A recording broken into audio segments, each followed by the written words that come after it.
It all started with a scream that cut through the summer air like a knife. "Get out of here, you filthy animal. This isn't your kind of place." The poolside went silent. Every head turned.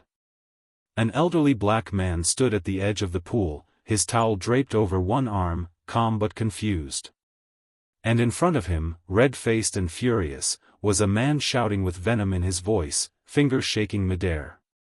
But what no one knew, not the man yelling, not the lifeguard, not even the two police officers in the back, was that the elderly man owned not just the pool, but the entire five-star resort.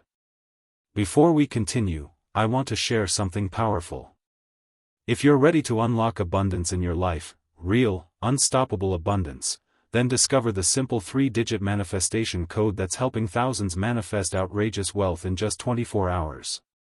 It's called the 369 Manifestation Code, and it's changing lives. You'll find the link in the first pinned comment below, don't miss it. Now, back to what really happened at the pool that day. Let's rewind just a few minutes. The sun was high, the sky crystal clear, and the luxury hotel pool was buzzing with summer energy. Tourists lounged on padded chairs sipping cocktails, kids splashed in the shallow end, and staff walked around offering fresh towels and cold drinks. Walter Harris, a soft-spoken 72-year-old with a quiet smile and thoughtful eyes, walked out from the shaded hallway wearing nothing but a modest pair of navy blue swim trunks and sandals. He wasn't flashy. No gold chains, no loud designer clothes. Just a kind man with salt and pepper hair, looking forward to a peaceful swim. To any outsider, Walter looked like any other hotel guest. And that's how he preferred it. What no one could tell from his humble appearance was that Walter was a self-made billionaire, the sole owner of the Harris Grand Resort, an empire he'd built from the ground up after a lifetime of hard work and sacrifice. As Walter approached the pool, he nodded politely to a young lifeguard, placed his towel on a lounger, and dipped his foot into the water. But then, without warning, the shouting began. "Hey! Hey, you! What do you think you're doing?" The voice came from across the deck. A man in his late 40s stormed over, wearing a white tank top and cargo shorts. His face was already red from sun or rage, or both.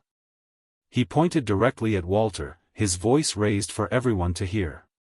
"This is a private pool, old man. It's for guests only." Walter turned slowly, not fully processing the confrontation. "Excuse me?" "You heard me," the man barked. "This ain't no public pool.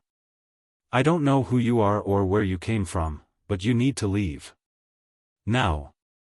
People nearby froze, unsure of what to do. A woman with 2 kids quickly pulled them closer. A group of young adults stopped their game of volleyball. Even the music from the pool speakers seemed to fade into the background. Walter took a deep breath. "I am a guest," he said calmly. "And I have every right to be here." The man stepped even closer, now inches from Walter's face. "Yeah, sure you are. Let me guess, you just wandered in off the street, huh? Just trying to take a dip where you don't belong?" Walter didn't flinch. But behind his eyes, you could see the sting. Not from the words themselves, he'd heard worse in his youth, but from the ignorance that still existed in places like this. In places he thought he had helped transform. The lifeguard began to approach nervously. "Sir, is everything okay here?" Before Walter could respond, the angry man cut in. "You need to call security. This man's trespassing." And that's when the police officers arrived. 2 uniformed men had been doing rounds near the pool, and now they stepped in, hands near their belts, eyes alert. "What's going on here?" one of them asked. "This guy's harassing people," the man said quickly. "He doesn't belong here. I want him gone." Walter looked directly at the officers.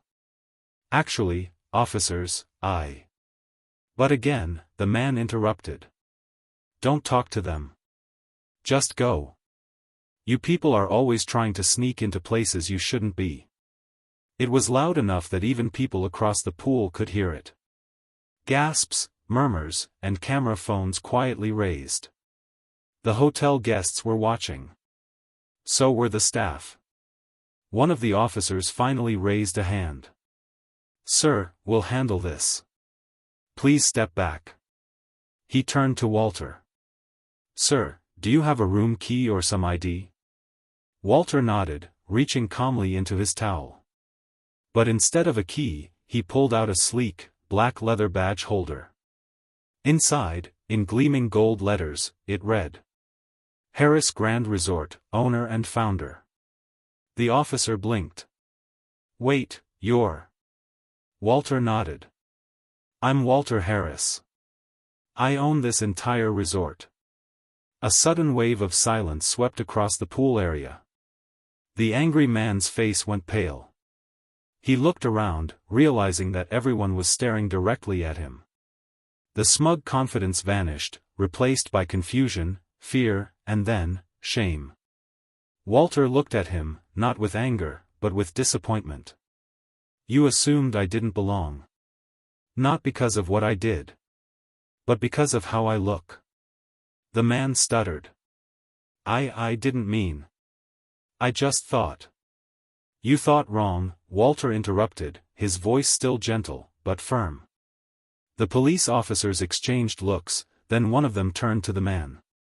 "Sir, we're going to have to ask you to step away." The man opened his mouth, but no words came out. He backed away slowly, the weight of humiliation pressing down with every step. As he disappeared into the hotel, the crowd remained silent. Then, slowly, a few people began to clap. Then more. And soon, the entire pool area erupted in applause. Not out of spectacle, but out of respect. Walter didn't bow. He didn't smile. He simply sat down at the edge of the pool, lowered himself into the water, and began to swim. But the story doesn't end there. As Walter moved gracefully through the water, the mood around the pool began to shift. The tension had melted away, replaced by a quiet awe. Guests exchanged glances, some whispered to each other, still processing what had just happened. The man who had hurled insults and accusations, without knowing he was shouting at the owner, was now nowhere to be seen. But the consequences of that moment would ripple far beyond the edges of that pool. Later that day, the hotel staff gathered privately in a back meeting room. Walter, still in his swim trunks and a fresh shirt, stood before them. He didn't raise his voice. He didn't show anger. Instead, he spoke with a tone of quiet resolve. "What happened out there," he began, "was not just about me. It was about what we allow, what we ignore, and what we choose to confront." He looked into the eyes of each staff member, from the housekeeping leads to the front desk team. "We built this place to be a haven, a place where every person feels seen, respected, and safe. That means we don't tolerate hate. Not in any form. Not ever." A few heads nodded. A young man in uniform, clearly shaken by the earlier events, wiped away a tear. Walter continued, "I wasn't embarrassed for myself. I've lived through worse. I was embarrassed that someone like that could feel so comfortable spewing hate in a place like this." There was silence. And then a voice from the back spoke up. "Mr. Harris. I'm so sorry that happened. None of us knew." Walter gave a small nod. "That's the point. You shouldn't have to know who someone is to treat them with basic decency." Word of the incident quickly spread, especially after a guest uploaded a short video of the confrontation to social media. Within hours, it had gone viral.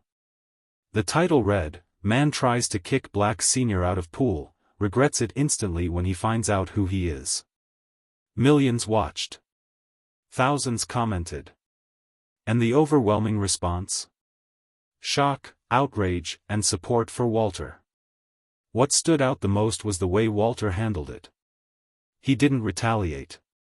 He didn't demand the man be arrested.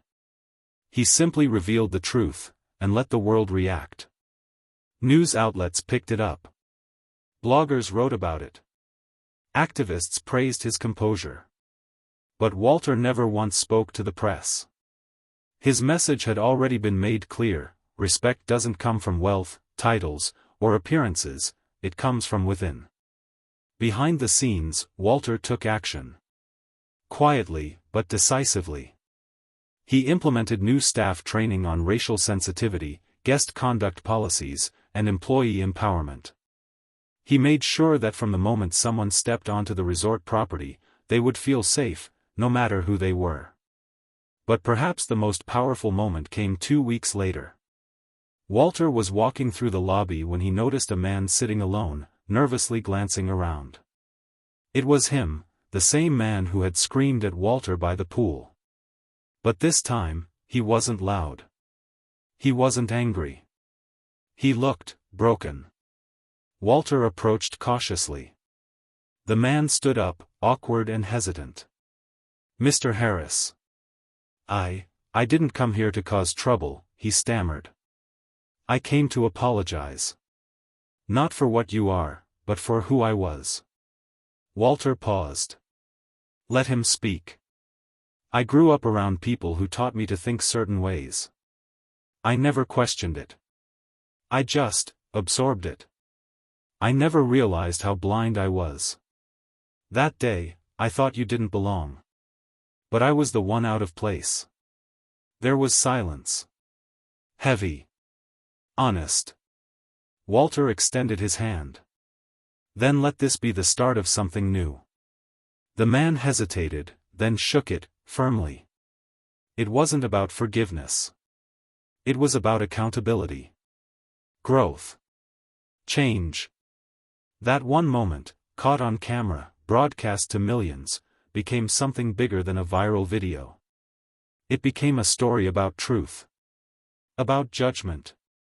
And about how one man's quiet strength exposed the ugliness of prejudice without ever raising his voice. So what do we take from this? Sometimes, the most powerful people in the room are the quietest. The ones who don't need to prove themselves. The ones who know who they are. And sometimes, the biggest lesson isn't in the shouting, but in the silence that follows when truth is revealed. Walter's story reminds us, appearances deceive, and assumptions destroy. But dignity? That always shines through. If you've ever felt underestimated, overlooked, or judged unfairly, let this story be your reminder: you don't have to prove your worth to anyone. Stand tall. Stay calm. Let your truth speak louder than anyone's assumptions. And if this message moved you even a little, take a moment right now to support stories like this. Subscribe to the channel so you never miss powerful, real-life lessons like these. Leave a like if you believe respect should never depend on how someone looks. And comment below, have you ever been in a situation like this? We'd love to hear your story. And don't forget, if you're ready to unlock a new chapter in your life filled with wealth and opportunity, check out the 369 Manifestation Code. It's simple, powerful, and the link is waiting for you in the first pinned comment. You never know, the next 24 hours might just change your life.